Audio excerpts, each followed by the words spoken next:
I love it when people who subscribe send me articles that they want me to review. And this one is pretty amazing. It's pretty insane. This one is called Why Scrum Product Owner Certifications May Not Be Worth Your Time.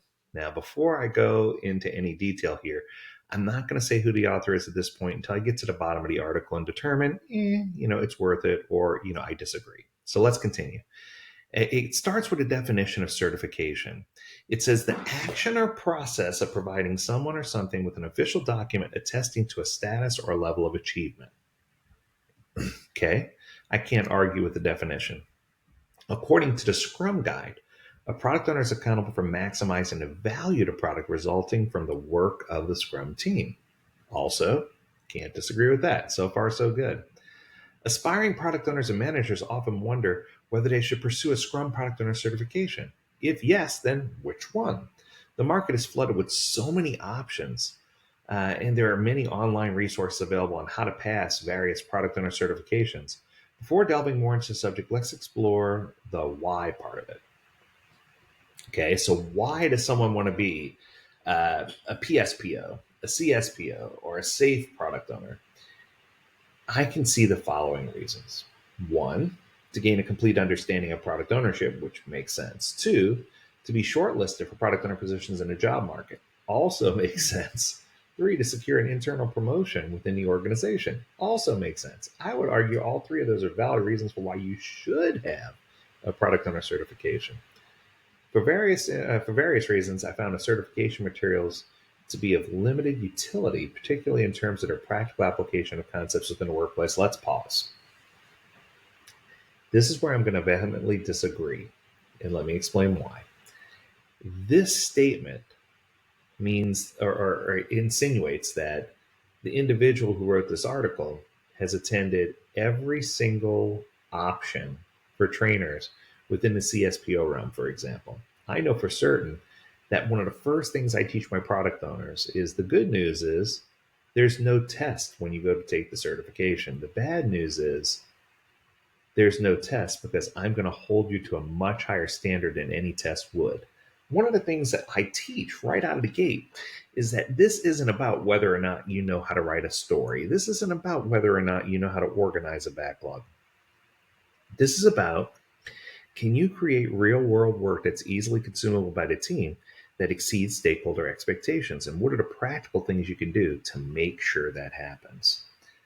So many of the certifications out there, I'm going to agree with this, don't offer the complete picture of everything a product owner does. And one of the things that I love to do is read off my definition of product owner. When I read all the things that are expected of a product owner, there's no way any 2-day or multi-day certification is going to give you everything that a product owner needs to know. You're not going to walk out of a 2-day class and be an expert product owner. It doesn't work that way. The product owner officially is a Scrum role coined by the Scrum framework. Scrum product owner certifications are primarily focused on the tactical part of the product management, product development, or execution. They don't cover a customer discovery aspect. Once again, if you've ever been to one of my classes before, we spend more time talking about why initiate, ideation, and discovery are the more important phases than the actual delivery or release. And we talk about how the product owner should engage and that they shouldn't do it alone. And he goes on to say, a Scrum team is a group of people who work together to complete projects and deliver products using the Scrum framework. Scrum teams are typically made up of a product owner, Scrum master, and a development team. That also comes from the Scrum Guide. Without proper discovery, one cannot build a product that customers love. So the assumption is that someone, a product manager, will do the discovery work for you and create the initial product backlog. The Scrum product owner will then own the backlog, prioritize the user stories, and start working with the development team on the product development using either XP, Scrum, or Kanban frameworks. Okay, let's pause there. This is saying that there's a delineation and that you need a separate product manager outside of product ownership. If a product owner has a business analyst, functional analyst, and technical analyst that they lean in on to provide them with information, there's no need for a product manager to help them create the backlog. I think that when you do it this way, you're creating a role, product owner, that's basically just a backlog jockey. They're focusing on refinement of what's there maybe, and working with the team to deliver. I get it, But I think that a dev lead could do most of that. I think that the product owner needs to understand the vision and strategy, the roadmap, the release, the voice of the customer, marketing, pricing, getting things put together. A true product owner, or a true product owner, should be able to do ownerger, is what I just said. That was a Freudian slip.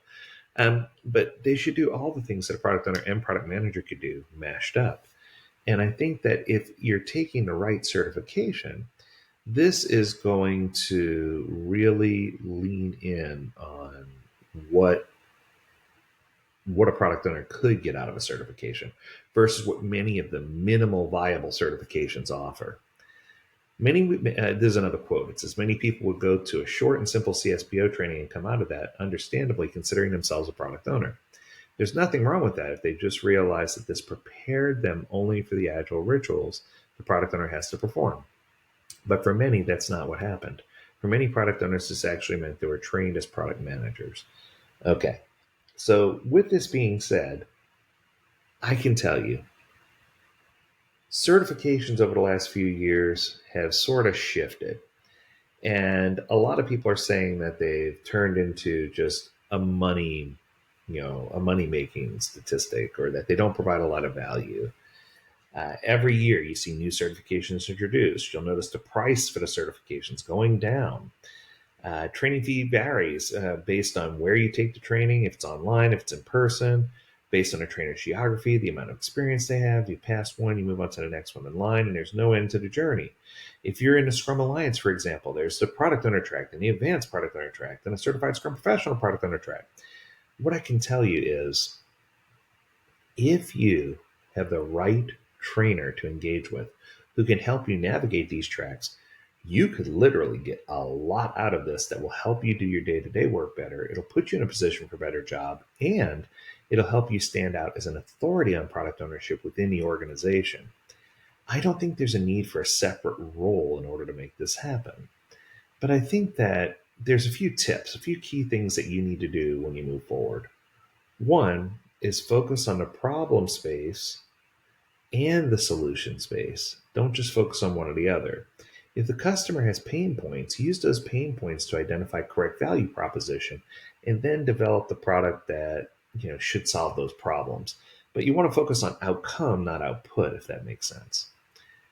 Two, rather than just focusing on simple Scrum, safe, less, etc., try to understand what the product framework engages. Look more into how lean startups were done, or what is a design sprint and why is it important? What are the jobs that need to be done? And instead of focusing and living in the delivery space, focus more and live in the ideation and discovery space. If you can focus on those things, it's going to help you as a product owner really engage better. Everybody learns differently. So a 2-day class may not solve the problem, especially if the instructor, what a lot of people are doing is they're going for the less expensive class. There are classes out there for $99, $199. And if you take these classes, it's going to be self-led online instruction where you can learn. And I'm not saying they're bad. Some of those have good material. But the problem is, some people learn by reading books. Others learn from doing case studies. Others learn from industry-specific blogs or podcasts or videos on YouTube. Participation in professional meetups, gaining insight into business models. Everybody learns differently. So what I'm trying to say is, if you do engage in any type of certification class, make sure you have a full rundown, a breakdown of the 2 days that tells you every single thing that's going to happen, so that you can make sure that you're getting the best value for your dollar, and that you're not just getting what the book teaches. If someone sticks to, according to the good book, it's great. It worked on Fiddler on a Roof, but it's not going to work for you as a product owner. Seek a mentor, someone who's excelled in product management, someone who's done an excellent job, who can give you the real world guidance that you need. Makes sense.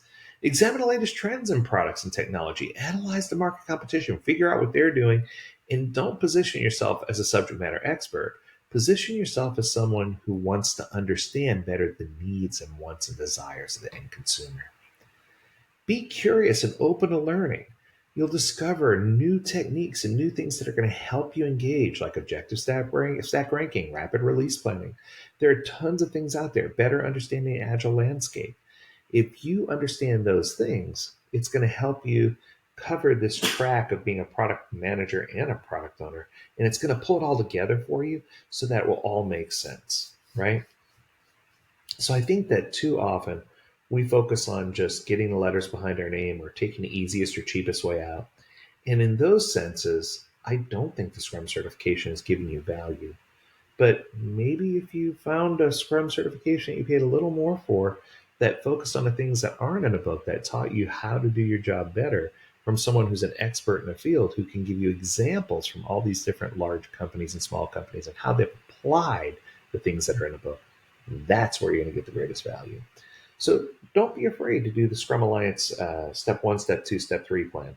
Step one is going to give you all the fundamentals and some of the basic things you need to understand in order to make sure product ownership is your whip. The advanced Scrum product owner class, it's going to teach you more along the lines of application and how to do things. And I incorporate a lot of those things into my level one class. And then the level three class is really going to help you accelerate your product ownership so that you can become a leader in the organization when it comes to product ownership. So don't be afraid to try it. If you have the right trainer, things are going to work out for you. That's going to do it for this episode. I hope that you took a lot away from it. If there's a topic that you want us to cover, learn more at agiledad.com. We'd love to hear from you. And as always, we encourage you to stay healthy, stay well, and stay agile, my friends. Until next time, do take care.